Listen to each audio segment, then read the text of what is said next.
പ്രിയപ്പെട്ടവരെ, പാമ്പളാനിയോടോ സിനഡിലെ മെത്രാന്മാരോടോ ന്യായം പറഞ്ഞിട്ട് കാര്യമില്ല. വെറും തട്ടിപ്പാണ് ഇത് മൊത്തം. 7 മാസം മുമ്പ് നടപ്പാക്കാത്ത ഒരു സാധനം അതേപോലെ ഉത്തരവിറക്കുക, അതിനുശേഷം ഒരു നടപടിയില്ല. ഇത് തന്നെയാണ് ആൻഡ്രൂസ് താഴത്തും ചെയ്തത്. 15 മാസം ഒന്നും ചെയ്തില്ല. അതിനു മുമ്പിരുന്ന കരിയിൽ അവരുടെ സൈഡ് കൂടി എന്ന് പറയാം. ഇയാൾ അവരെ അതിനേക്കാളൊക്കെ കഷ്ടമാണ്. 7 മാസം മുമ്പ് അയാൾ ഷൈജു ആന്റണി മറ്റു ആൾക്കാരുമായി ഉണ്ടാക്കിയ ഉടമ്പടിയുടെ അടിസ്ഥാനത്തിലുണ്ടായ തീരുമാനം 7 മാസം ശേഷം അയാൾക്ക് അധികാരം കിട്ടിയപ്പോൾ വീണ്ടും അത് തന്നെ പുറത്തോട്ട് വിട്ടു. അതിന്റെ മുകളിൽ എന്തിനാണ് ഈ തട്ടിൽ മെത്രാ പോലീത്ത ഒപ്പിട്ടതെന്ന് എനിക്കറിയില്ല. മധ്യ മെത്രാമാരും ഇവരുടെ ഗാങ്ങാണ്.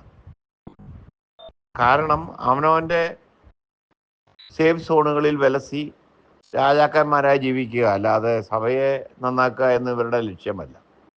അപ്പൊ അതുകൊണ്ട് ഇനി നമ്മളൊന്നും ചെയ്തിട്ട് കാര്യമില്ല. കാരണം എന്താണെന്ന് വെച്ചാൽ ഇവർക്ക് നമ്മളോട് യാതൊരു പ്രതിബദ്ധതയില്ല. നമ്മളോട് എന്ന് പറഞ്ഞാൽ വിശ്വാസികളോട്. സിനഡിന്റെ തീരുമാനത്തിനും മാർപ്പാവയുടെ തീരുമാനത്തിനും ഒപ്പം നിൽക്കുന്നവരെ ഇവർക്ക് ആവശ്യമില്ല. കാരണം നമുക്ക് അവരുടെ രഹസ്യങ്ങൾ ഇല്ലല്ലോ. നമ്മൾ ഒരുമിച്ച് തനത് കൃഷിയോ കൂട്ടുകൃഷിയോ ഒന്നും നടത്തിയിട്ടില്ലാത്തവരല്ലേ.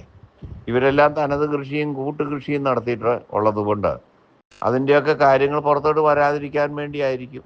ഒന്ന്, എന്തൊക്കെയാണെങ്കിലും ഇവിടുത്തെ എറണാകുളം അങ്കമാലി അതിരൂപതയിലെ 60ഓളം അച്ഛന്മാര് ലൗകിക ജീവിതം നയിക്കുന്നു. ഓരോ മണിക്കൂറുകൾ കിട്ടുമ്പോൾ അത്രയും കാശ് അവർ വെട്ടു. അവസാനം അവർ പുറത്തു പോകും. സ്വയം പോകല, ഏതെങ്കിലും ദൈവം ഇടപെടേണ്ടി വരും, പരിശുദ്ധാത്മാവോ ആരെങ്കിലും.